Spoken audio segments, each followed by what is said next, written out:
Bismillahirrahmanirrahim. Assalamualaikum warahmatullahi wabarakatuh. Innal hamdalillah nahmadu wa nasta'inuhu wa nastaghfiruh.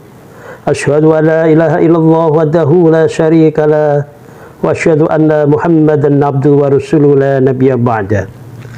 Allahumma shalli wa sallim wa barik ala sayyidina Muhammad wa ala ali sayyidina Muhammad.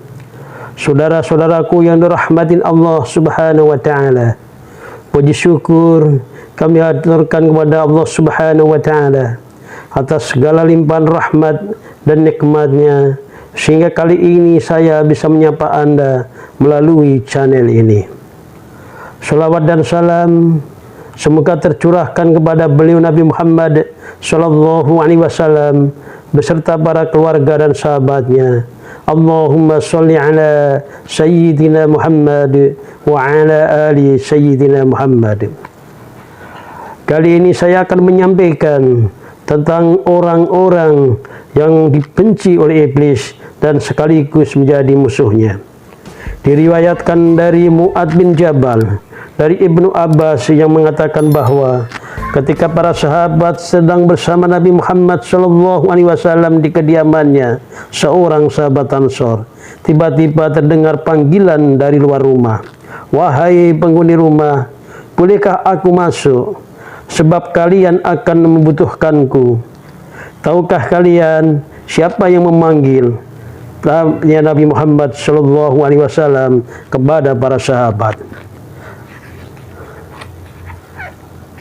Hanya Allah dan Rasulnya yang lebih tahu jawaban mereka.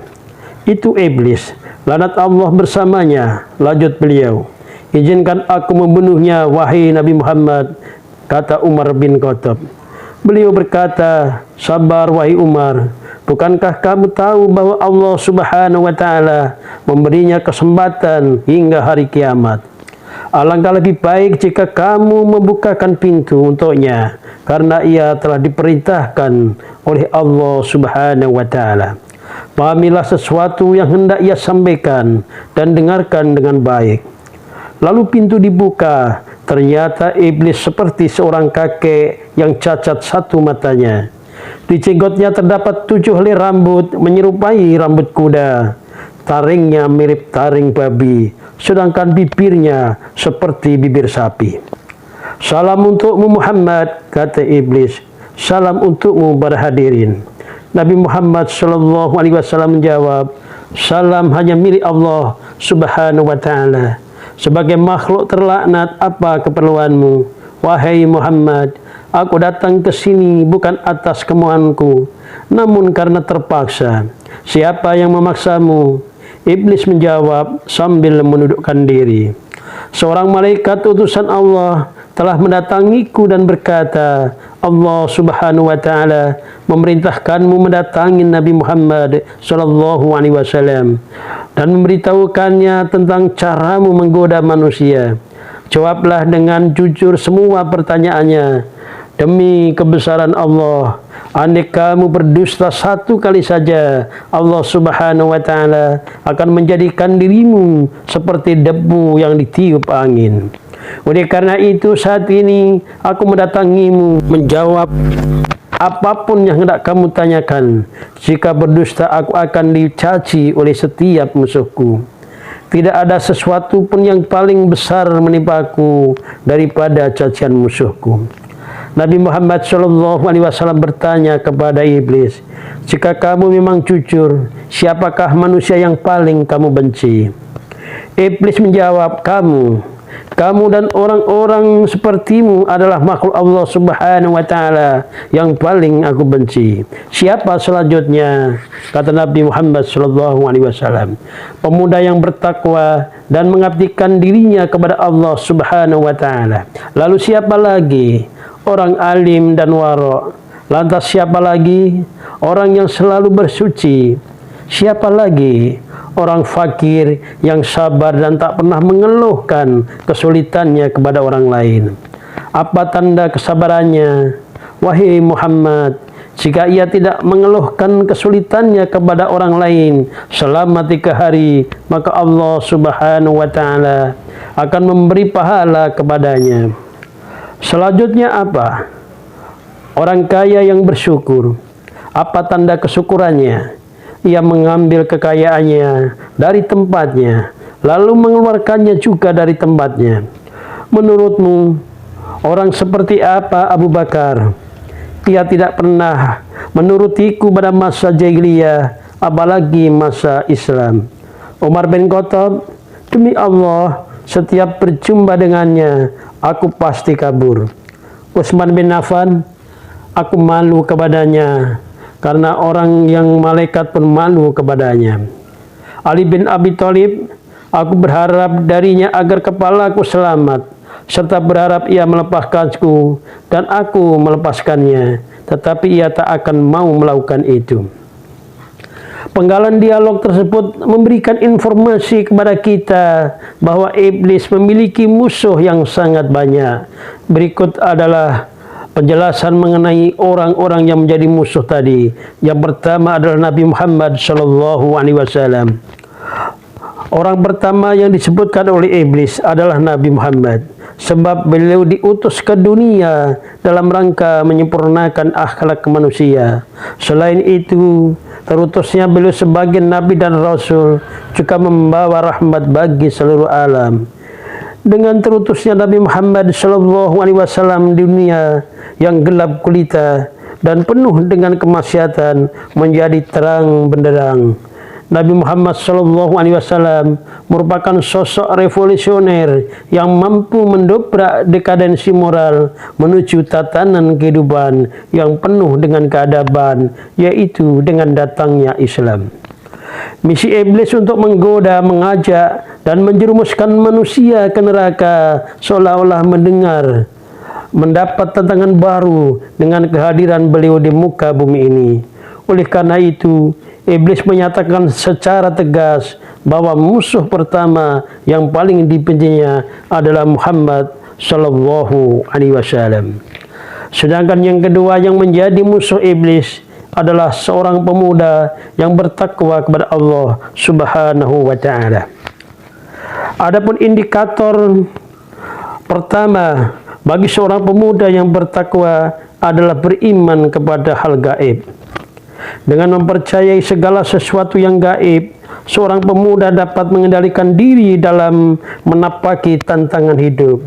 Misalnya, ia mempercayai adanya malaikat Atid dan Raqib yang senantiasa mendampingi dan mengontrol gerak-gerik manusia. Kedua malaikat tersebut selalu mencatat semua perbuatannya, sehingga tidak ada satupun perbuatannya yang terlewat. Malaikat Raqib mencatat amal kebaikan, sedang malaikat Atid mencatat perbuatan keliru yang dilakukan oleh manusia. Pemuda yang mempunyai keyakinan seperti itu di dalam hatinya tertanam rasa takut untuk melakukan kejahatan, sehingga wajar apabila iblis membencinya karena tidak mampu menerobos dinding hati si pemuda tersebut. Adapun indikator pemuda yang takwa berikutnya adalah pemuda yang rajin mendirikan sholat. Kriteria kedua ini adalah mendirikan sholat, bukan hanya sekedar melaksanakan sholat secara ritual, tetapi ia mampu melaksanakan sholat dengan mengejawantahkan nilai-nilai yang terkandung di dalam sholat, baik dari segi bacaan maupun gerakannya. Dengan mendirikan sholat, ia mampu membersihkan diri dari sifat-sifat buruk yang sangat disukai oleh iblis. Salat yang ditegakkan dengan sungguh-sungguh dapat mencegahnya dari perbuatan keji dan mungkar, menyucikan jiwa, membersihkan hati, membimbing ke arah kesolehan, serta mencegah dari kemaksiatan. Maka setan selalu benci terhadap pemuda yang demikian. Yang ketiga adalah pemuda yang mau menafkahkan rezekinya di jalan yang benar. Pemuda yang bertakwa Dapat dilihat dari perilakunya dalam menafkahkan rezeki yang diberikan oleh Allah Subhanahu wa Ta'ala di jalan yang semestinya. Ia menyadari bahwa di dalam rezeki yang dimilikinya terdapat hak orang lain yang harus ditunaikan. Baginya hakikat rezeki merupakan titipan Allah Subhanahu wa Ta'ala yang harus dimanfaatkan dengan sebaik-baiknya, yang suatu saat bisa saja hilang dari genggamannya. Adapun orang yang dibenci iblis berikutnya adalah orang alim dan wara'. Orang yang alim itu merupakan lambang dari seluruh keimanan dan harapan umat manusia.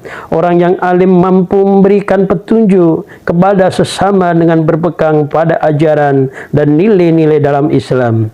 Ia mampu menyinari umat manusia sehingga mereka menemukan jalan terang dalam menjalani hidup di dunia ini. Tentang hal ini Nabi Muhammad SAW bersabda, sesungguhnya perumpamaan ulama di bumi seperti bintang-bintang di langit yang memberi petunjuk dalam kegelapan bumi dan laut. Apabila ia terbenam, maka jalan akan menjadi kabur. Hadis riwayat Imam Ahmad. Kemudian orang yang dibenci iblis berikutnya adalah orang yang selalu bersuci. Orang yang senantiasa mensucikan diri dengan berwudu merupakan musuh besar iblis. Sebab wudu merupakan ibadah yang sangat agung, yang bukan hanya mampu menyucikan najis atau hadas, tetapi juga dapat mensucikan jiwa. Itulah implikasi dari orang yang mampu menjaga nilai-nilai yang terkandung di dalam bersuci.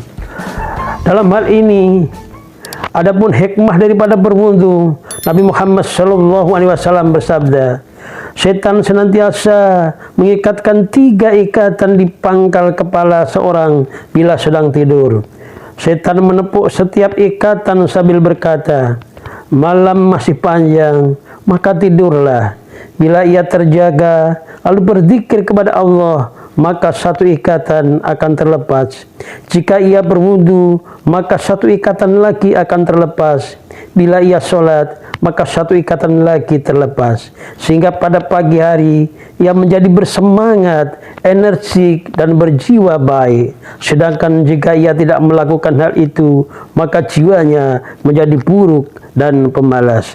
Hadis riwayat muttafaqun alaih.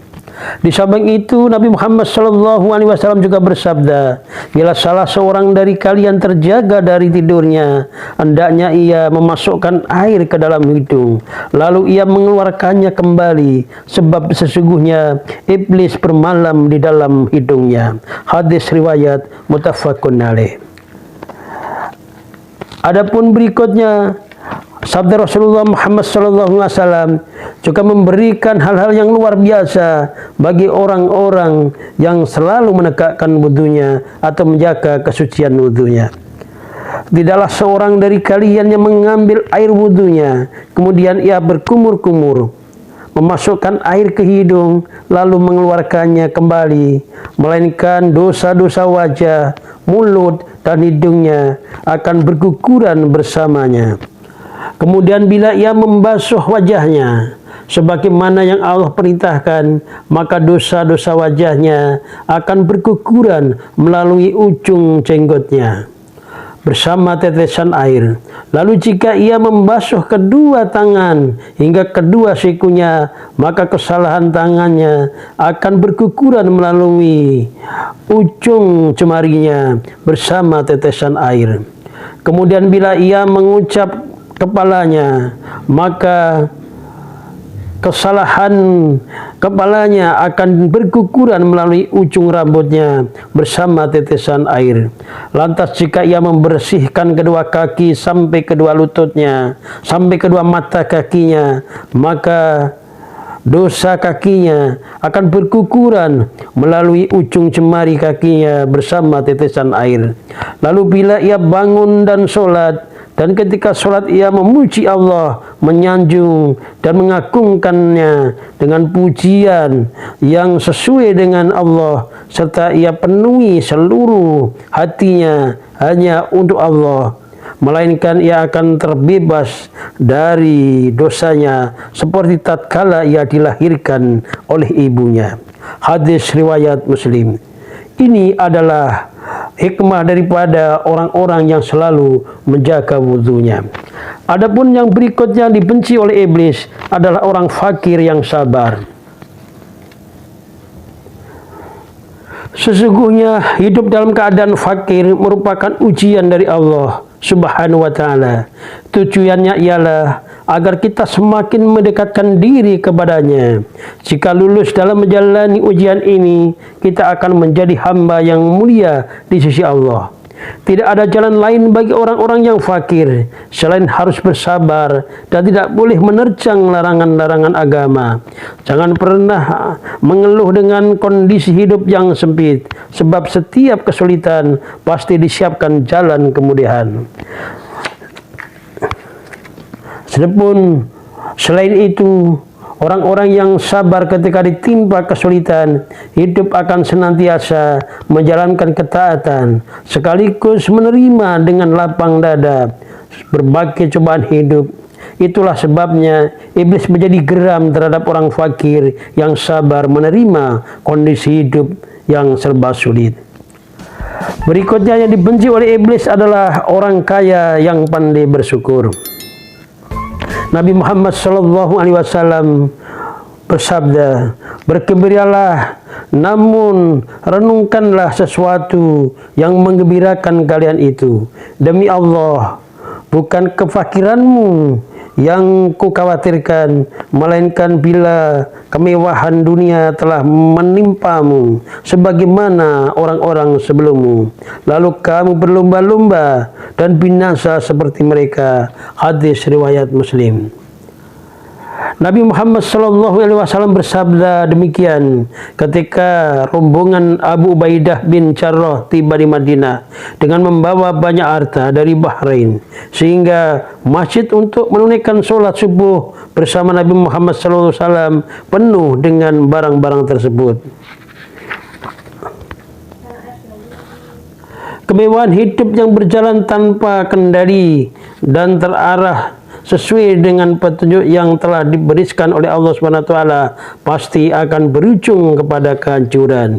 Oleh karena itu, orang kaya yang mensyukuri nikmatnya dengan jalan mendermakan sebagian kekayaannya di jalan Allah dengan niat mencari ridha Allah, maka orang ini adalah menjadi musuh iblis dan selalu dibenci oleh iblis.